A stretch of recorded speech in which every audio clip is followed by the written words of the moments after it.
So how are you guys tonight?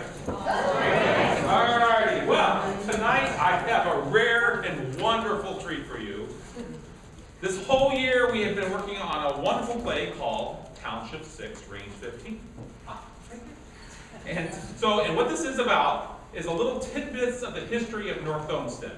Now, with any history lesson, if you ask 5 people how something happened, you'll get 10 answers how it actually happened. So remember, this is a musical, and it has a happy ending, which means we all live here. So, without any further ado, make sure you turn your cell phones off, make sure your flashes are turned off, use your cameras, make sure everything's ready to go. With the help of my chorus over there, and I have Grandma right here, and Grandchild, and I have the booth in the back over there.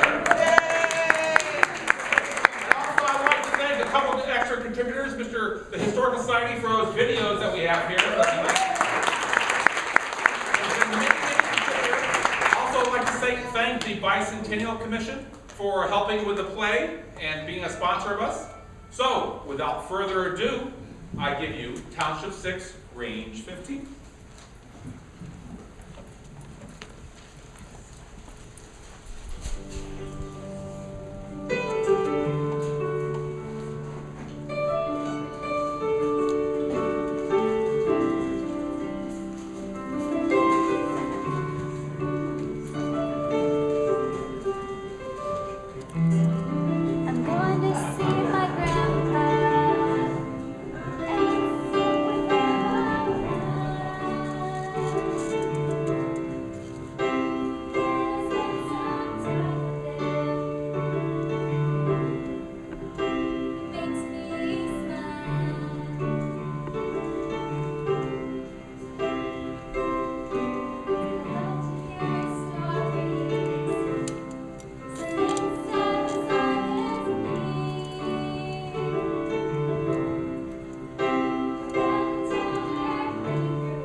States, but we only had 13 colonies. When he tells me his tales, it makes me feel like I've been there too. Remember every detail. I know that every word is true.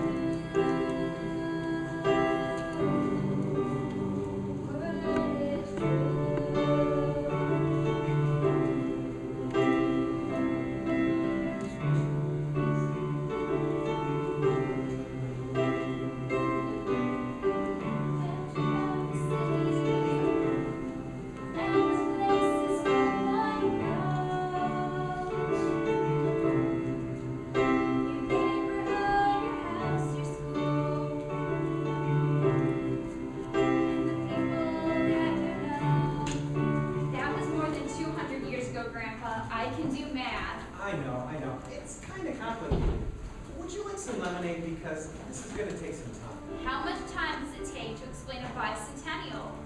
Well, let me put it to you this way. We're going to need an intermission. In that case, I'll take the lemonade. I thought so. You see what happened? When people settled from Europe and they came to this country and settled along the coast, they looked out to the west and they saw how much land was out there, and they all wanted to be a part of it. And that's how things really got started here. They just kept moving west. This country, Grandpa, did you forget the name again? No, I know. makes the best lemonade? How does she make lemonade when she's blind? Well, if I feel. Tells me it's tales it makes me feel like I've been there too. Remember every detail. I know that every word is true. Word is true.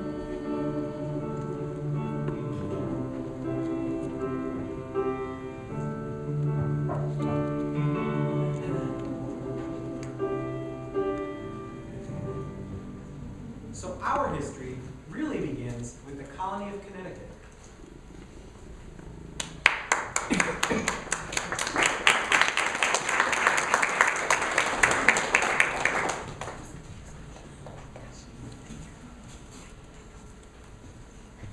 Now, as I see it, we draw a line straight west across this line, the 41st parallel, and we will see what will soon belong to all of Connecticut.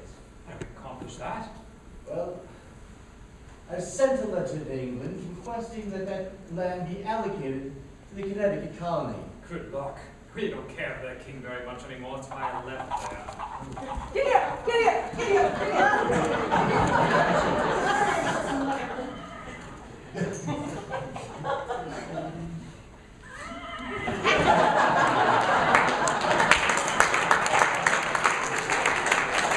I hope she comes there. She's quite popular.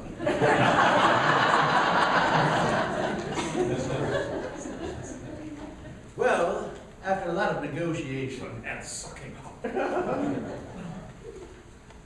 we've been granted all the land west of Gary.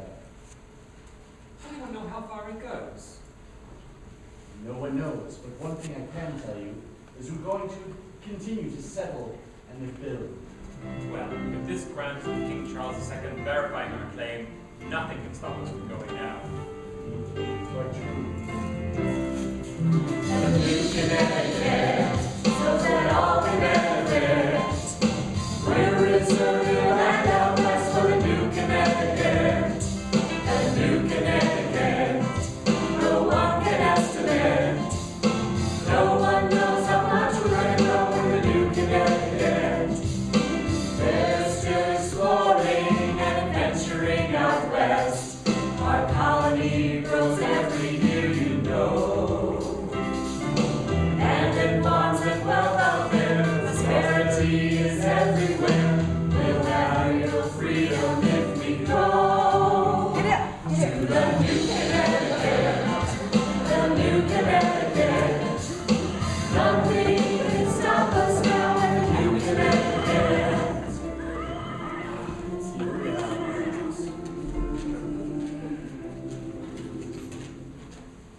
Oh, bad news. King Charles II has granted the same land to the Dutch and William Penn. Oh, good news. The Dutch are having trouble settling because of resistance from the Indians there. It's a good thing we purchased the land of the Indians with a treaty. Oh, bad news. They signed a treaty now as well. I'm having trouble keeping track of who's in charge. There's just so many monarchs. There's James, Anne, a bunch of Georges. Mail does not move quickly around here.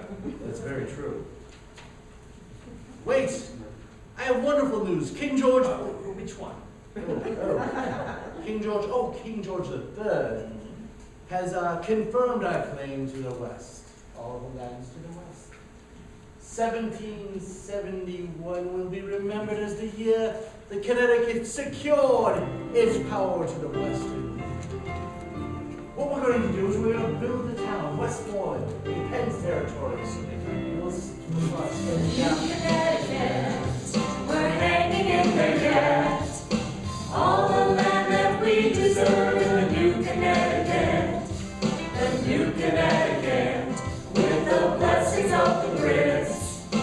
We all know we're ready to go in the new Connecticut. Province of Pennsylvania is getting in our way. And the Quakers and the Dutch are trying to prove will with the king, and all the wealth they're offering. Maybe the Pence will want to move into the new Connecticut. We'll send our delegates. We'll stand strong and show them all the new Connecticut. That horse is going a bit late. Let's see, we have more. Let's see what we have. Oh, here we go. Oh, bad news. The people of Westmoreland, the town we set up in Penn's territory, was attacked by Penn's local militia. Even some of these is fine.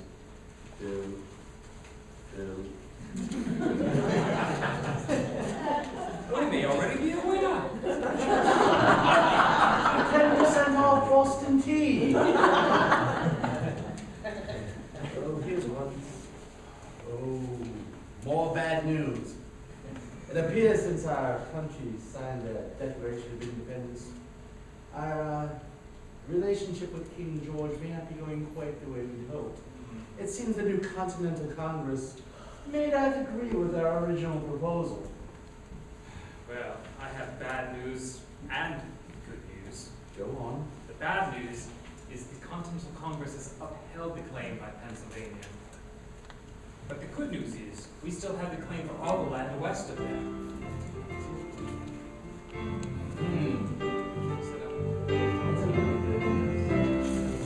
The new Connecticut, although it's shrunk a bit, we will prosper to the west in the new Connecticut.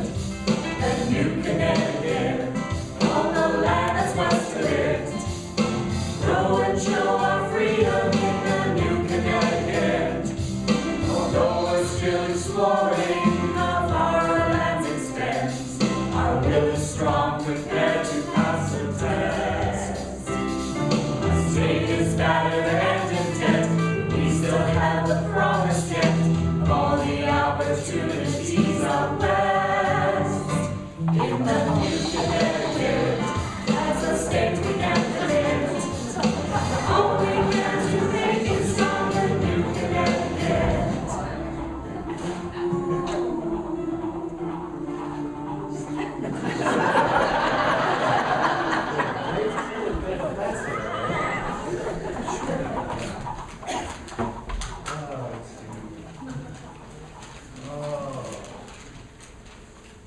Oh, bad news. Our country's new independence has put us in a deep bind. Our war with the British has destroyed many of our coastal towns, and we have no money to rebuild. I have goodish news. Ish. The Continental Congress has agreed to assume all of our debts That's wonderful. in exchange for our western lands. But not all of them. We still have a very nice stretch of land just past Pennsylvania, and a portion of it will be set aside for the people that lost their homes in the war to fire. We'll call this the Firelands. This will be New Connecticut.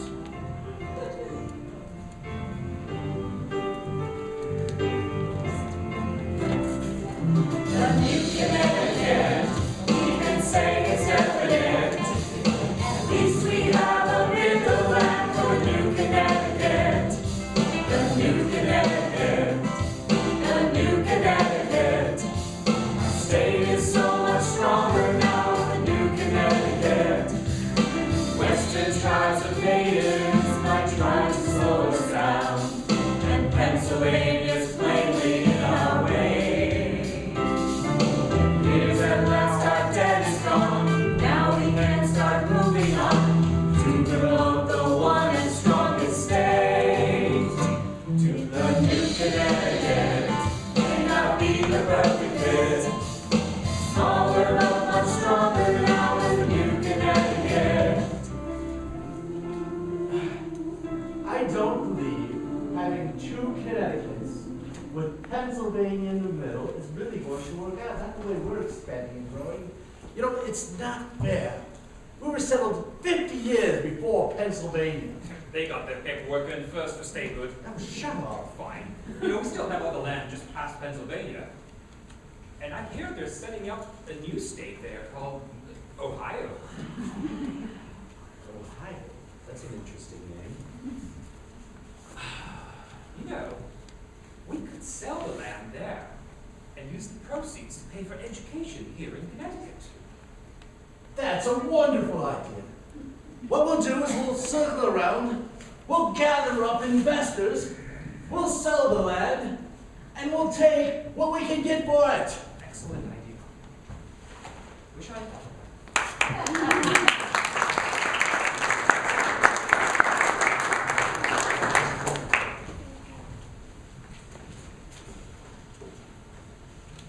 Thank you for stopping by the Connecticut Land Company. How may I help you, sir? Well, I'm North Olmsted, the captain of a schooner just in from sea. Going around to China and back, port to port. Takes a lot of money. I saw your ad in the paper. I wanted to buy some land. You know, set aside for my family. Fortune is smiling on you, my good man, because we have an excellent variety of townships that will be available very soon. Well, how soon? Oh, well, we've assembled a crack surveying team to manage the whole project. It's headed up by none other than Moses Cleveland, one of the best in the business. And we plan on using that new rectangular surveying system, totally state-of-the-art. Well, what is the land like in these townships? We've retained an expert artist to prepare the superb rendition of what your property will look like when you settle there. And clear the land, put the house, build some road, plant some orchards. You know, settle in. That does look impressive. Can you guarantee that my property will look like that? Well, I'm sorry. We can't do that. Actual results may vary from settler to settler. But I understand the ground is fertile with plenty of lakes and rivers nearby. Well, how much is this going to cost? That is the best part. Because you are an early investor, I can offer you a deal that you won't find anywhere else. Each township is 5 miles square at a price of only $15,000. Title and scrivener's fees extra, of course. Now, what can I put you down for? I'll take 2. Good Lord, I'll be going home early tonight. How soon can I go take a look at this property? Well, you can go out there anytime. Of course, there are no established roads out there yet, and we haven't quite reached agreement with some of the Indian tribes. But you're welcome to go. I think I will. I'll head up there this summer. Thank you, Captain Olmsted. Now, is that spelled Olmstead?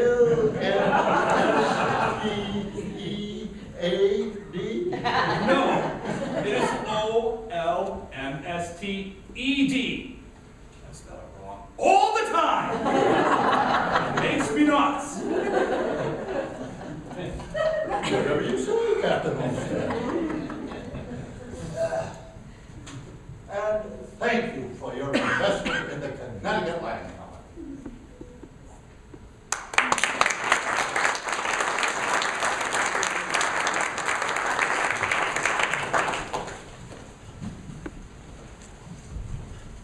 So that's how things got started. He came here, but he never settled here. Why not? Well, he was old, and his sons inherited some of his wealth, and they weren't too interested in roughing it out here. So eventually, once the township was created, David Johnson Stearns came here and settled. He was, let me think, our well, he was one of our ancestors. So is that when the township was settled? Well, and it wasn't called that to begin with. The first name of it was called Kingston. Kingston, what? Kingston? I don't know. But then it was Lennox. The names changed, the boundaries changed, and eventually Charles Olmsted, Aaron Olmsted's son, he came here and made a deal to keep the Olmsted name. A deal? Yeah, he was a professor at Yale University. And not only was education important to him, so was honoring his family's name.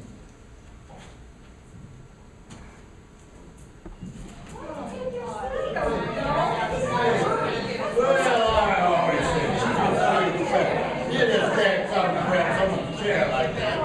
What is it? Yeah. Excuse me! I'm Charles Olmsted. A spitting image of my father. My family used to own a lot of property here, and I'm wondering, what's the name of this township now? That's a very good question. Why is that? Well, I moved here with my family back when it was Kingston. Yeah. And then Lennox. And then we have Middleburg and Ridgefield. They all want a piece of this little hairy township. Yeah. So I don't know what it's called anymore. What do you call this? Do you call this? Well, to me, the name is important. Yeah. So please someone gather some of the township officials. I'd like to settle this once and for all. Looking at the township council, right? Every day. Good meetings twice a day. I'm going out to see some place, although I'm not sure where. There's no way to say I'm here when I'm finally there. And if I'm lost or two, I go and who was there to find. The fact of the matter is that every place needs a name. Come on over, visit me. The place is looking swell. What if you ask me for directions? What is there to tell? Range 15 in Township 6 is where I make my way. When everything is said and done, every place needs a name.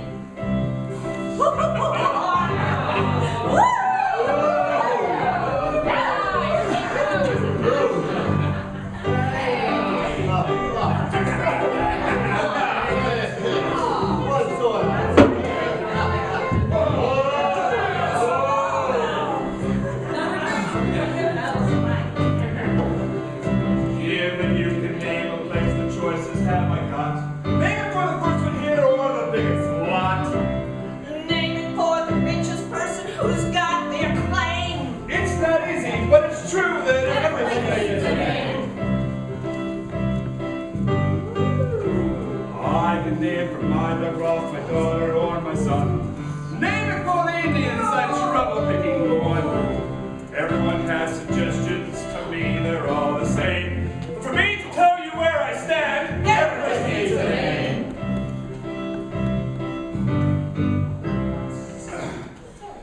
This is what I propose.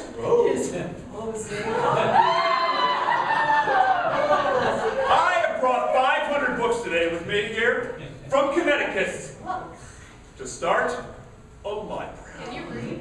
I can't read. All I ask is that you permanently change the name of this township to Olmsted Township. How you To spell honor my family's, I told you this.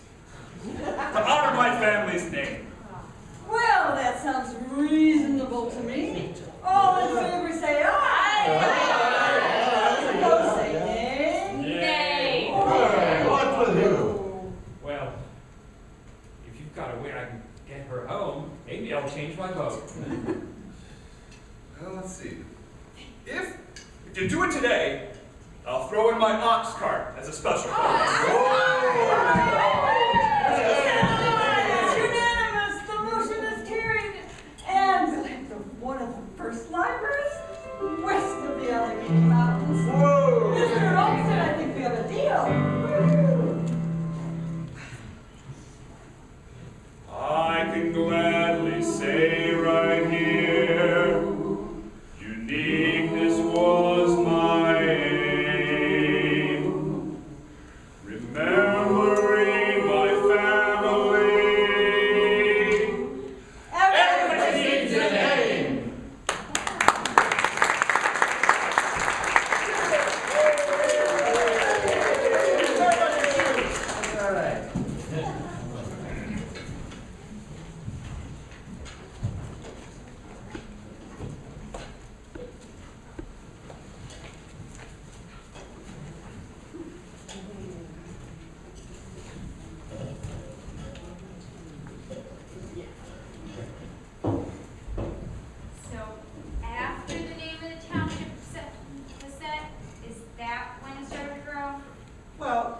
country had to catch up and grow a little bit first. People around here were mostly farmers, and they sold fruits and vegetables and delivered them by wagon to the surrounding towns. But then, when the trains came through into Olmsted Falls, that's when things really started picking up around here. I think that was around 1849. And there was a lot of development around the train station. But then, in the 1860s, when the war between the states broke out, that's when everything here just came to a complete stop. That was a terrible time for our country.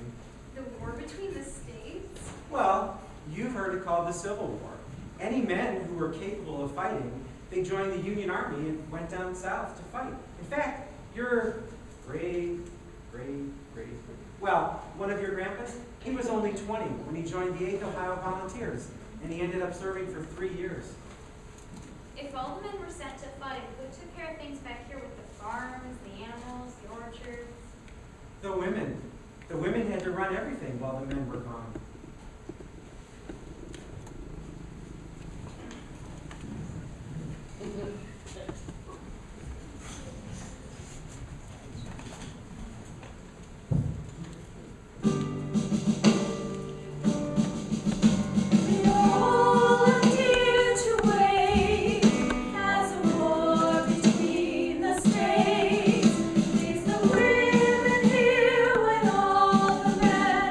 All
dark days for our country. After that, did things get better? Well, it took a long time. But you know, let me tell you about a better time. A time when all sorts of good things were happening here in North Olmsted. In 1931, we had the first graduation at the new high school. Before then, we had kids going to 5 different high schools all around the area, to Elyria and Lakewood and Westlake. But then in 1931, they all came together in the same building, the first senior class. Were you part of that class? I'm not that old. What was it like? Well, I don't know for sure, but I remember my father telling me things about it.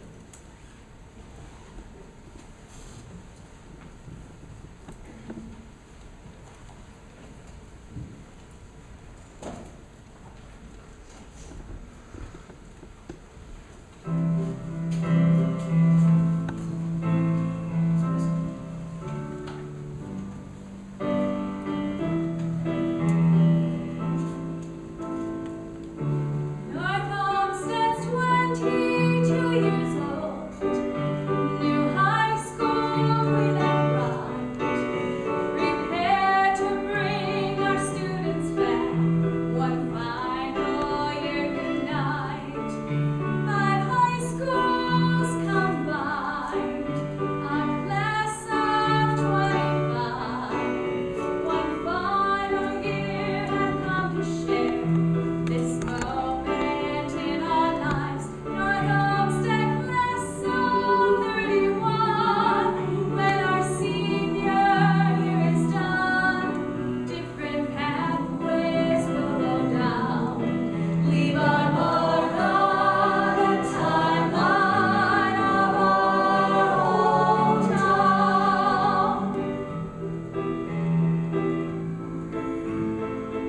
There were 12 teachers, over 200 students, grades 7 through 12, all the young men and women of North Olmsted in one school for the first time. That was the year we became a community. 1931 was the first year our graduating students all finished school as part of North Olmsted. That's me. We'll be together this last year, and when our time is done, we'll complete our senior year. Our community has won. Percolator and the staff, football, drama, debate, and glee, orchestra, sports, and EGA. North Olmsted's peach and green. North Olmsted's class of 31. When our senior year is done, different pathways will go down. Leave our mark on the timeline of our North Olmsted class of 31. When our senior year is done, different pathways will go down. Leave our mark on the timeline of our hometown. I'm sure gonna miss you guys.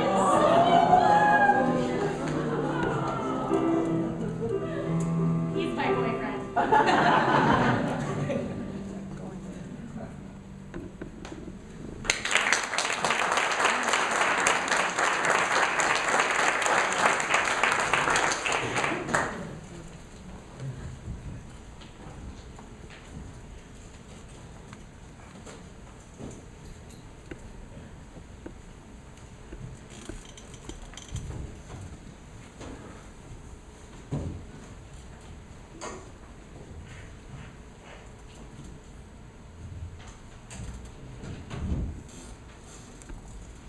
I told you, 1931 was an amazing year for North Olmsted. The bus line started up just as the inner urban shut down. The inner what? Don't make stuff up, Grandpa. This is important. Oh, I thought I told you that story already. See, the inner urban was like a trolley. It ran on tracks right down the middle of Lorraine Road, and it carried people to Cleveland and places out west like Elyria and Wellington. It carried everything, really. It carried people and freight and fruits and vegetables and milk, you name it. Did it have cows? There were no What cows. about pigs? No pigs either. Any shrubberies? No shrubbery. But it ran for over 30 years until 1931.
Almost any place?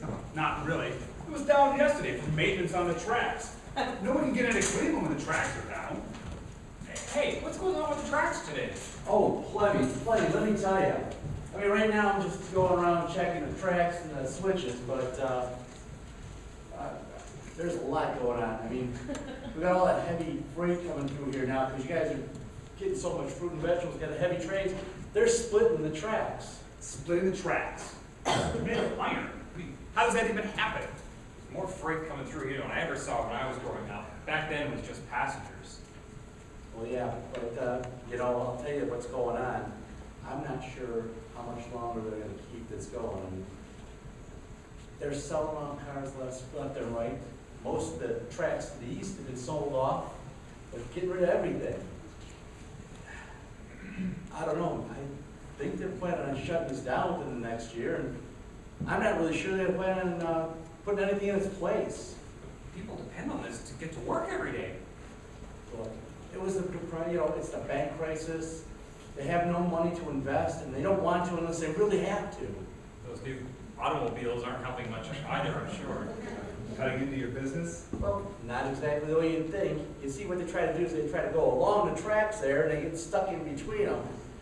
And then when they want to free their car, they're not real gentle about it. And rather than destroy their wheel, they destroy the tracks. And Who has to fix it? Me. Yeah, but I don't know how much longer it's going to be going on with those new automobiles coming out and everything. They probably won't be using this too much anymore. I have a feeling I'm going to be out of a job. But I got plenty to do today. Well, it's nice talking to you, gents. Not everybody can afford an automobile, and they still have to get around. My aunt just got a job in Cleveland, and she uses it every day. Without, no one's gonna get anywhere. They're gonna get into Cleveland without a car. And they're certainly not coming to North Olmsted. Not to see our shops. What if we did it ourselves? Did what? Well, what if we fix it? I was reading in the paper, that some cities and some, companies are actually thinking about bus lines, where if there's a problem with the road, the bus can just go right around. All the maintenance they would put on the tracks, all that money can stay right here in North Olmsted. We have the roads, we have the people, we have the shops. And if we can bring that all together, this place is going to grow like crazy. If people are going to come here, we need to have the shops and the transportation they're going to need. No? Do you think we can do it? We're a village now. If we want to grow, I think it's our best chance. I think it's our only chance.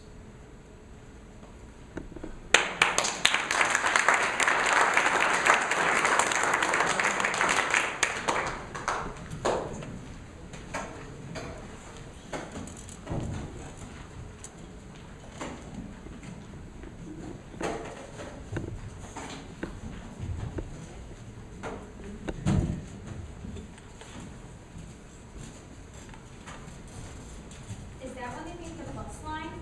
I told you, 1931 was just an amazing year. The bus line started up just as the interurban shut down, and Mayor Seltzer pushed to start the bus line. They fought all kinds of legal battles. They showed other towns and cities around the country how to do it right. And really, the bus line shaped North Olmsted into what it is today. The North Olmsted Municipal Bus Line.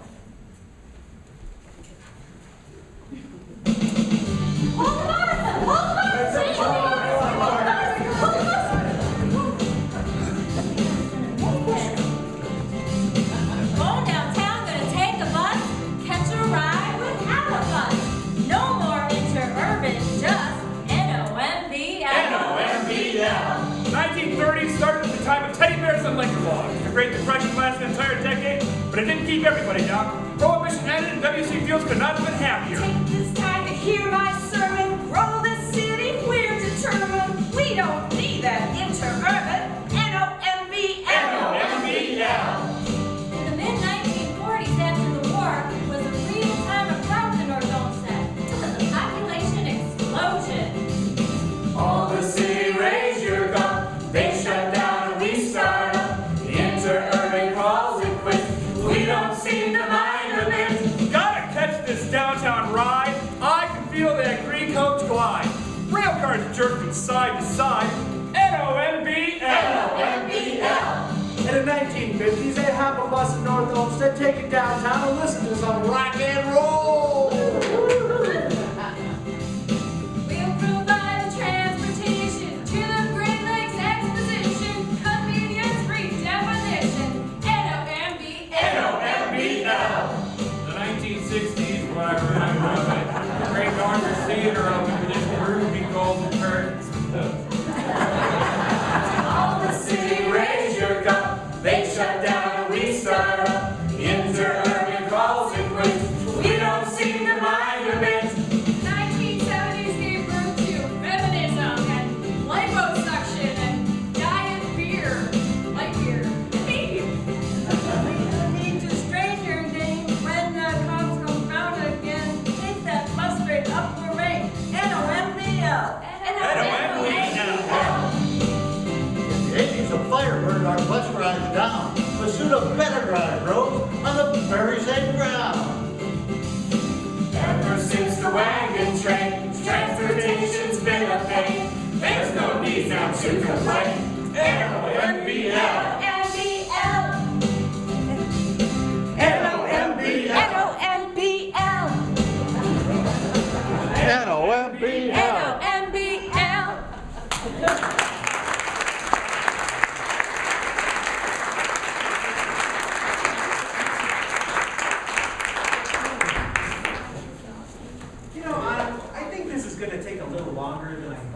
So why don't you go in the kitchen, get some more lemonade and pretzels, Grandma will help you out. And when you come back, I'll try to answer your bicentennial questions. Sounds fair to me. All right, see you folks later.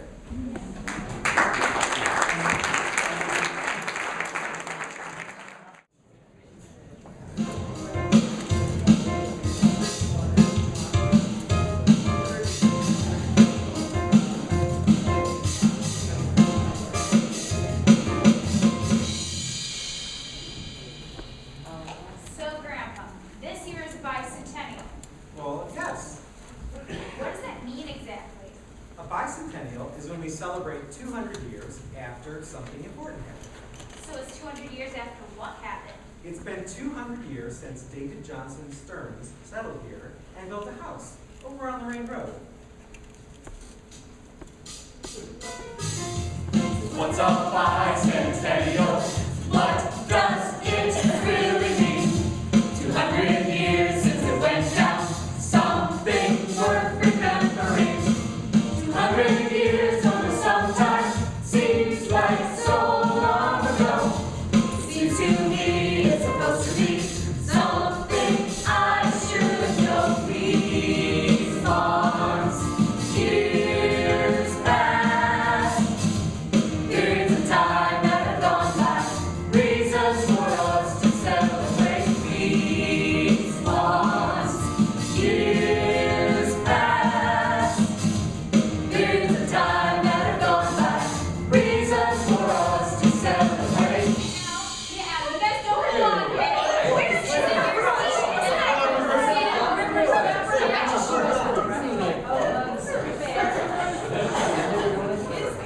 Grandma's a bridge. No one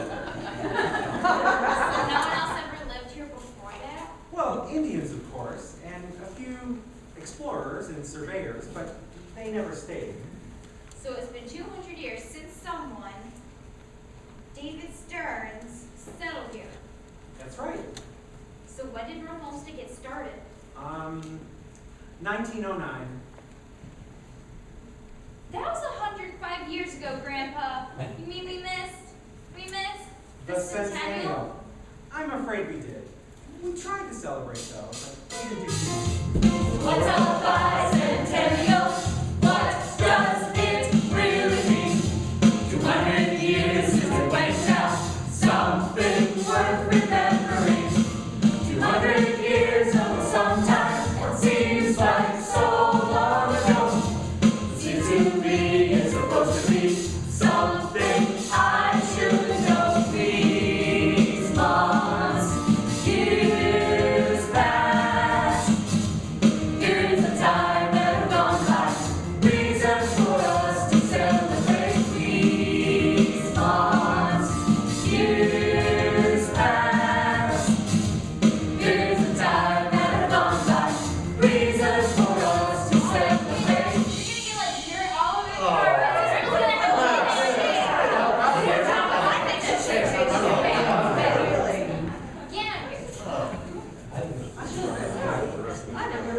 So we're celebrating a bicentennial. Exactly. And a bicentennial can be 200 years from anything. I guess. So we can make next year a bicentennial too, 200 years from something else. Guess we could. And I'm sure we'll have extra shirts and mugs left over next year. And we'll have a chorus. I guess we do. And remembering our history isn't bad, is it? Not at all. So what's a bicentennial? What does it really mean? 200 years since it went down, something worth remembering. 200 years from sometime, it seems like so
Alright, I think I got the whole Bicentennial thing figured out, but I've ridden my bike all over town and nothing looks the way you described it.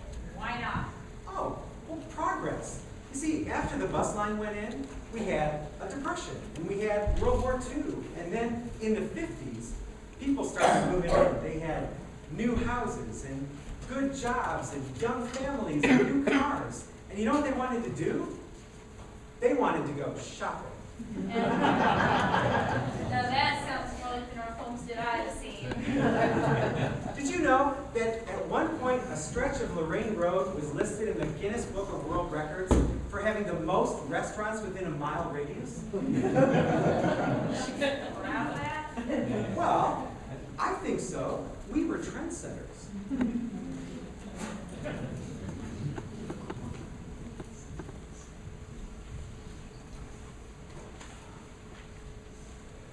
You know, the shops around here have been so busy, and now they've added another new development out Butternut. You seen all those houses? This new house is just built everywhere.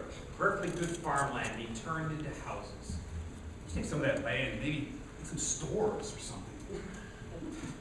If the city wants people to move here, they need to start providing the things that people want. They want to grow. You know what we should do? I think we should allocate all the land on either side of Lorraine just for shops. You know, for retail. You know, it is, you know, we can put it in like strip malls.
Restaurants and a bunch of mattress stores.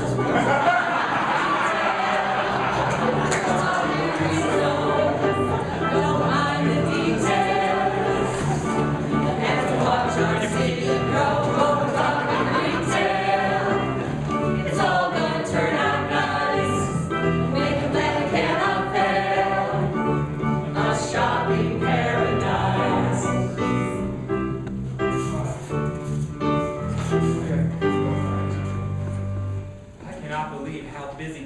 was today. The parking lot was just jammed. I had to wait 2 minutes to check out. I remember this time, it was so cold outside. There was ice and snow on the sidewalks. My wife, she wanted to go right down the strip. Woolworths, Sears, Penny's, Grey Drug, and Grant's. I almost froze my tail off out there. How could that be a May Company store? Don't get me started. That thing is a monster. Just sits there in the middle of nothing. Who thought of that? It just seems like I spend all my time in the shopping center now. Well, that's what I mean. With the kids now, I feel like a Great Northern Shopping Center. Other day. Christmas comes, I take my family to Westgate or Midway Mall. It's nice in there. It's warm, lots of places to sit down. I just park myself on a bench and let my family do their thing. It's a real treat for them. Well, that's fine. My wife loves it there, but I'm not driving out to Westgate every time my kid needs new underwear. Well, there. See you later. Say hi to your wife. Oh, I think I hear my husband. Hi, honey.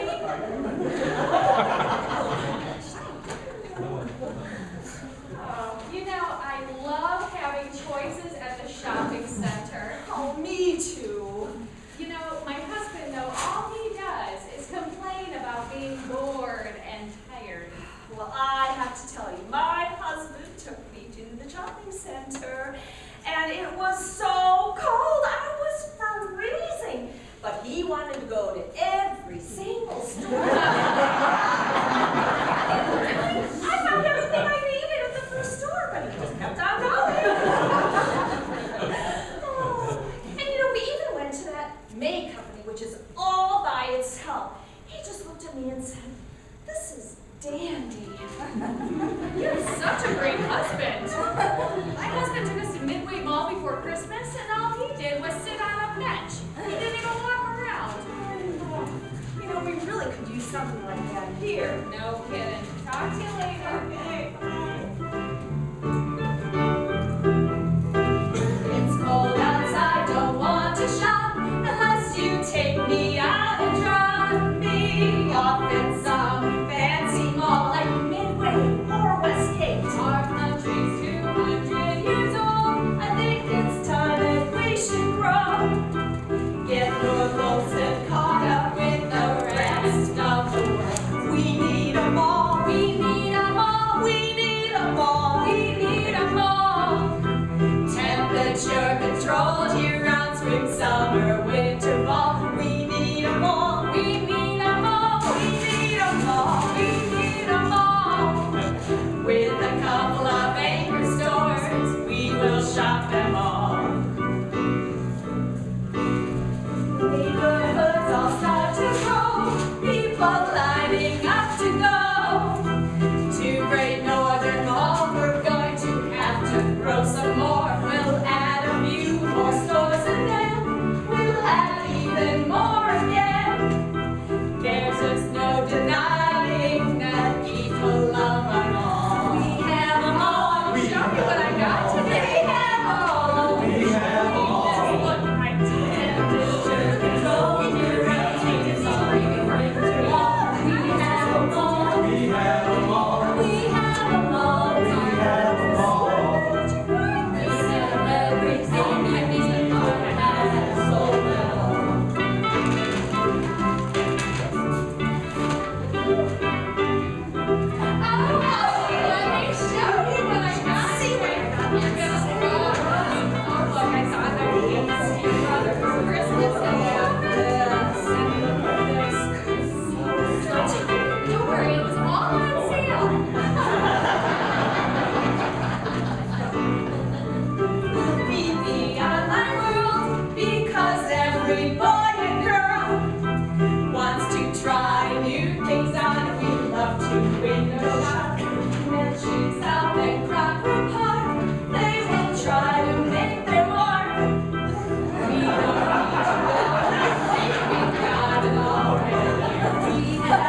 our city so bizarre? Oh, well, you're right. Remember when I told you about Olmsted Falls to the south of us? And that was kind of a center of things down there. And then to the north of us was Dover. And that was kind of a center of things. And we were kind of in the middle. And the people here, they kind of felt they were a little bit on the outskirts and weren't being paid much attention to. So what happened was the people to the north, they split off on their own. And the people to the south, they weren't happy either. People like the Coe family. The Coe family, as in the Coe Cemetery? The very same ones. You see, townships weren't really meant for large groups of people.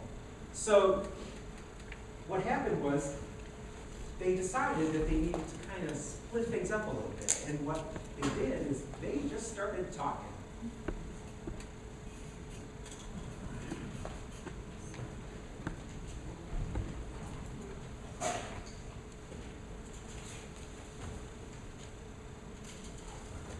Oh, good morning, Widow Maplehurst. Well, good morning, Mr. Lingers. How about a cup of coffee? Oh, say, did you read the paper today?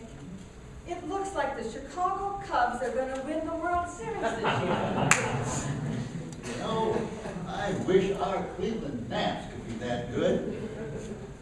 With a town the size of Chicago backing them, I bet those Cubs are going to be in the series every year. Well, you know, it's a real shame. As good as the Cleveland Nats were, Detroit gets to play in the series. What did we miss it by? Half a game?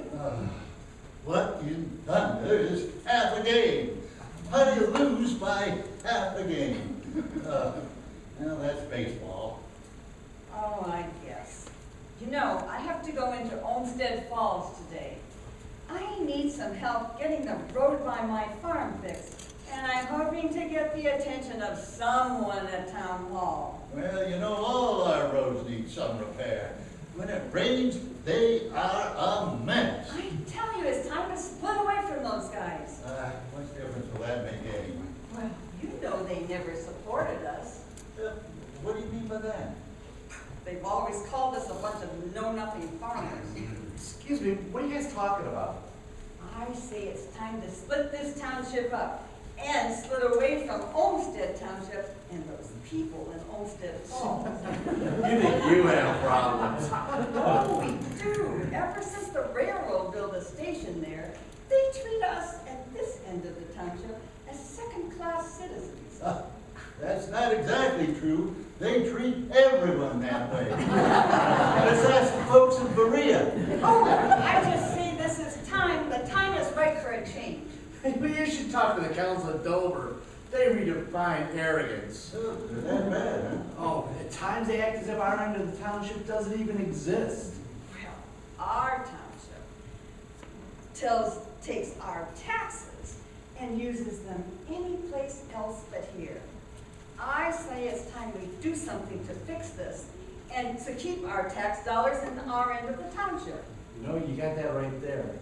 We rarely see a penny of the taxes collected in Dover Township. And you know, all of our children have to go to other town schools. It's true. Oh, we need to make this place our own. You know, I think those officials are just jealous now that we have the inner urban running down Coe and Butternut. Hey, I'm glad you mentioned that. Coe Butternut would make a great main street running right down to the middle of town. I remember when we finished the Rocky River Bridge, we talked about it when we brought the interurban here. You know, and no one seemed to care, but we did bring more fruits and vegetables when we were able to deliver them to Cleveland. Yes, and more people started coming out here to the shops. They didn't need to rely on those lakeshore trains so much. Oh, North Olmsted falls off a station.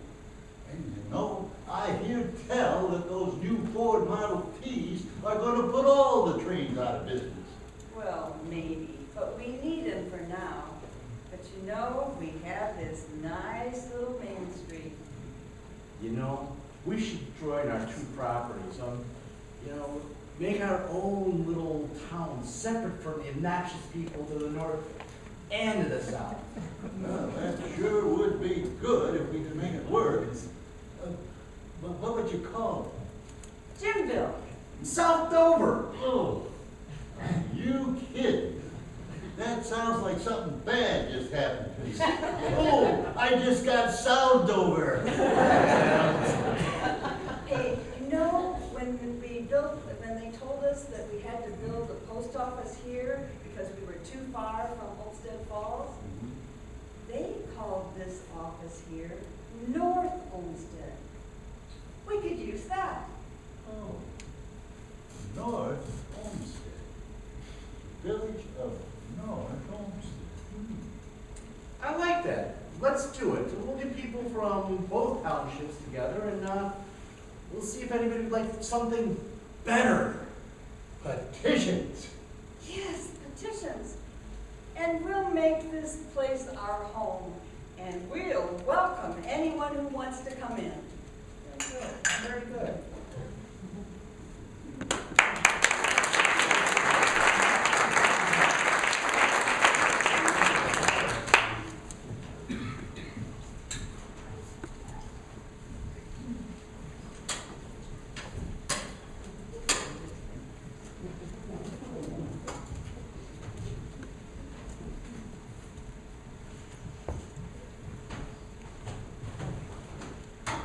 Wow, that really makes sense now. What in the world do you have in your hand? Oh, this? Well, this is our flag, the city flag. It's from when the city was much smaller.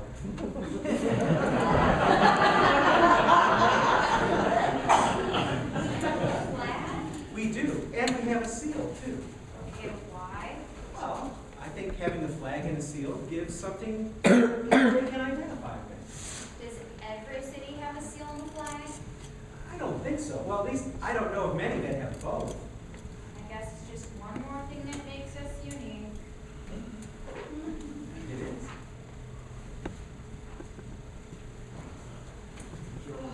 This is just great. You know, someone in City Hall decided that our city needs a flag. And not only that, but they want it this week for some council meeting to push through emergency legislation. Emergency, that sounds important. I don't know. I mean, what could they possibly want with a flag? And what do I put on it? Stripes? Circles? Arrows? Stuck. How did you get picked to design a flag? Let's just say I'm going to be careful about what I say around council members from now on. Our trucks have seals on it. Why don't you just do something like that? What's on the seal? I don't know, pictures, landmarks, things that make us unique. Things that make us unique? We're a city, like hundreds of other cities. Well, you know the city fairly well. I'm sure you'll come up with something for your flag. Oh, you're a big help. Think.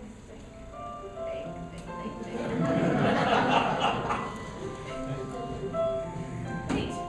have it. It's big, it's tall, and it's ours. North Olmsted's water tower. You can see it for miles. It's red and white tiles, and it's something that Fairview doesn't have. It's quaint and it's small. North Olmsted's old town hall. We'll keep it in its place. Have community plays. It's something that Westlake doesn't have.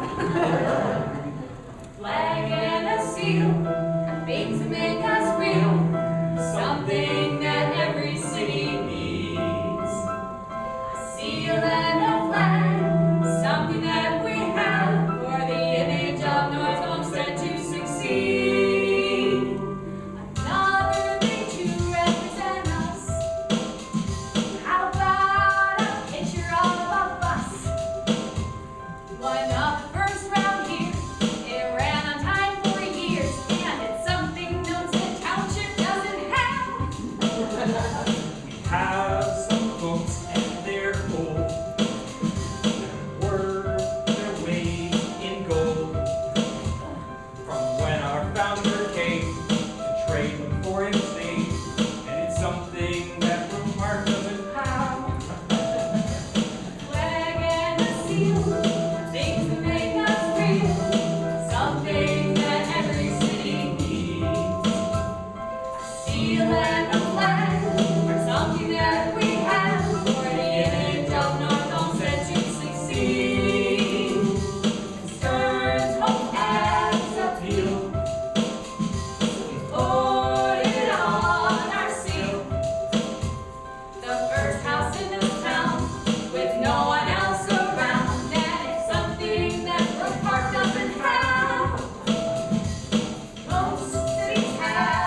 we supposed to do now? Well, now that you know how we got here, I think we should celebrate that we are here. Because celebrating and remembering our past helps us remember our future, plan for our future, and for the future of our city. So we should celebrate. We should. And how are we going to do that? Well, you know, all year long we've been going to these special city events, and we got those really cool Bicentennial lemonade glasses. I just feel like I need something more. Well, now that you know how it all comes together, you can celebrate yourself in your heart. Really, Grandpa, in my heart? Well, I'm sure. And if nothing else, you can take the stories I've been telling you, and you can pass them on to your own grandchildren. That, I hope, is a long ways away, Grandpa. You know I'm only 15 years old. I know. Hey, did you know that Mayor Seltzer, the mayor who got us the bus line, did you know he was also an author, a well-known author actually, of Western novels? That's interesting, Grandpa, but what does that have to do with our bicentennial? Well, nothing. But you have 10 pages to fill out.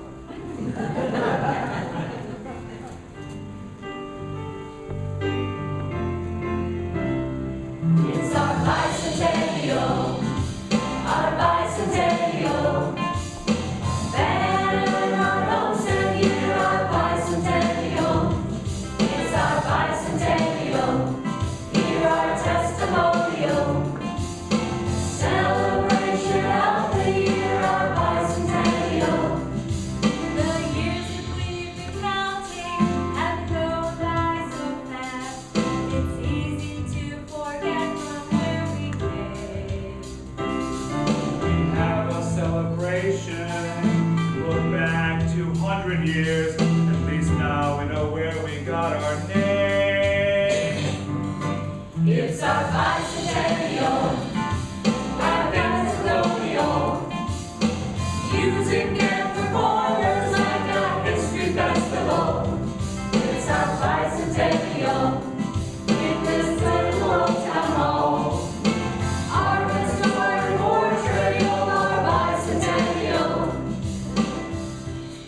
Did I mention that during Prohibition, when alcohol was illegal, North Olmsted law enforcement never shut down any speakeasies. Instead, they just fined them, and they raised enough money to pay for half of North Olmsted Park. No, you did not mention that. We can make this annual. We can say that every day is our bicentennial. It's our bicentennial. Give our testimonial. Celebrating every year our bicentennial. 200 years from something is why we celebrate, provided that something happened here. Remembering our history, the events that brought us here, the reason we should do this every year, yes? Yeah! It's our bicentennial. We can make this annual. We can say that every day is our bicentennial. It's our bicentennial. Can become a ritual. Celebrating every year our bicentennial. Did you know that Charles Olmsted had a brother? No. He did, Aaron Franklin Olmsted. And the township his father gave him still exists today. It's Franklin Township in Portage County, down near Kent. Fine, Grandpa, I guess I can add that in there too. You sure know how to tell a story. It's our bicentennial. Hope you like our musical. With our acting ensemble led by Jeff Campbell. This is our musical journal. We work closely factual. Numbing up 200 years, hope you found this learnable. We hope it's entertaining. Your time here were worthwhile. We hope that you learned something along the way. Together we will celebrate that our town's still doing great. Commemorate together when we say